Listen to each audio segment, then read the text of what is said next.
unable in many states to control their own bodies? Are we satisfied that we have more people in jail than any other country? Are we satisfied that 1 out of 5 Americans cannot afford the prescription drugs they need? Are we satisfied that we have public school systems that are underfunded and underperforming? No! If we are not satisfied, we have got to stand up and change the damn system.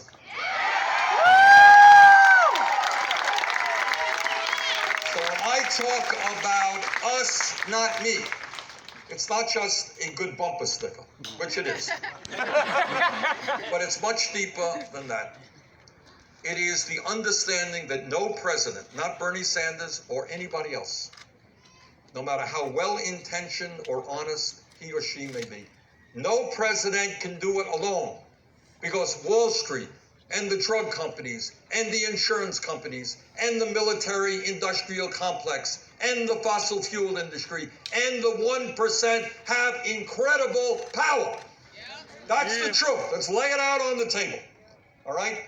But here is the good news. Now, I may not be a Nobel Prize-winning mathematician, but this I do know, that the 1%, despite all of their wealth and despite all of their power, are 1%. And last that I heard, 99% is of a hell of a lot bigger number than 1%. Now, we're going to be running against a president who is not only the most dangerous president in modern American history, but he has done some things which are so awful that it's hard to almost speak about. Look, people can disagree on healthcare and the environment, education. But what every president historically has understood is that when you come to the White House, your job is to bring people together as Americans. But today, we have a president who, for cheap political gain, is trying to divide us up based on the color of our skin, based on our gender, based on where we were born, based on our sexual orientation, based on our religion. And he thinks that if he can get one group to hate another group, he can kind of get reelected. Well, I got some bad news for Donald Trump. That ain't going to work in 2020.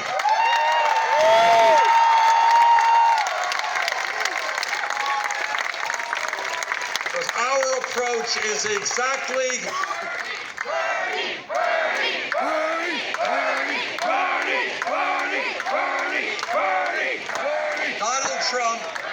Donald Trump wants to divide us up, and we are going to do exactly the opposite. We are going to bring our people together. Black and white and Latino, Asian American, Native American, gay and straight, men and women, people born in this country, and immigrants. We are going to stand together, and we're going to defeat Donald Trump's divisiveness. Last point that I want to make, and I know that Trump did well in Georgia, and I want to speak to the people. Who voted for Donald Trump. I have an understanding as to why many of you did vote for Donald Trump. You're hurting. You're worried about your kids. You don't have any health care, maybe. You're worried that your job might go to China. You're worried that your kid can't afford to go to college. I understand that. And Donald Trump came along and he gave great speeches and he ran really good ads. And Donald Trump said in so many words, I hear your pain. I know what you're going through. And I will stand with the working class of this country when I'm elected. Unfortunately, it turns out that Donald Trump is a pathological liar. Yeah! And what he told the American people, he had no intention of fulfilling. You all remember that Donald Trump said I, Donald Trump, I'm going to provide health care to everybody. Remember that? To everybody. Yeah. Well, what he ended up doing is trying to throw 32 million Americans off of the health care that they have. And if it wasn't for the vote of the late John McCain in the Senate, he would have accomplished it.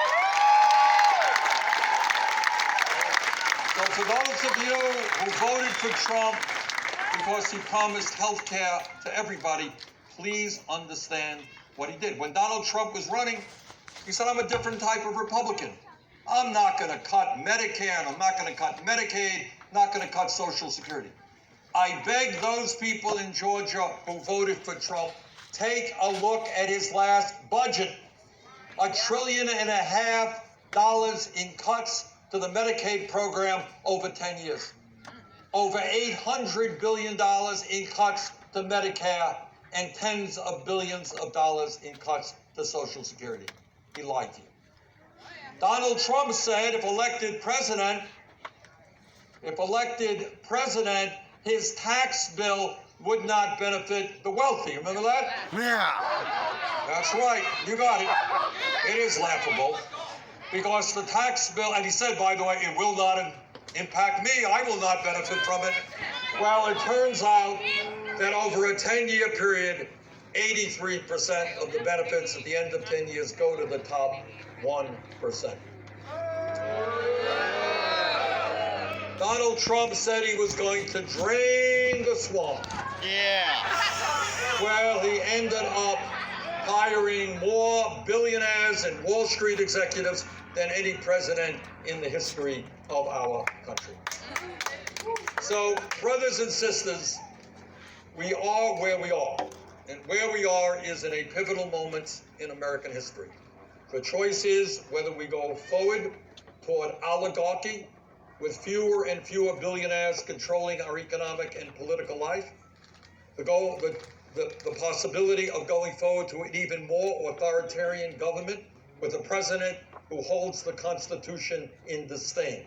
That is one alternative. I got a better alternative. And our alternative is that we bring our people together around an agenda that works for all of us and not just wealthy campaign contributors. Yes, we can guarantee health care to all. Yes, we can raise the minimum wage to a living wage. Yes, we can lead the world in combating climate change. Yes, we can fix a broken criminal justice system and a broken immigration system. Yes, we can lead the world and save the planet in combating climate change. Yes, sir. Yes, we can create a political system based on one person, one vote, not billionaires buying elections and voter suppression.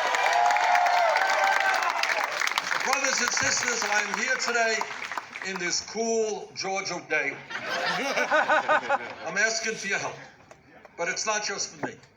I'm asking you to join our effort to stand together against the racism and the sexism and the homophobia, the xenophobia, and the religious bigotry we're seeing.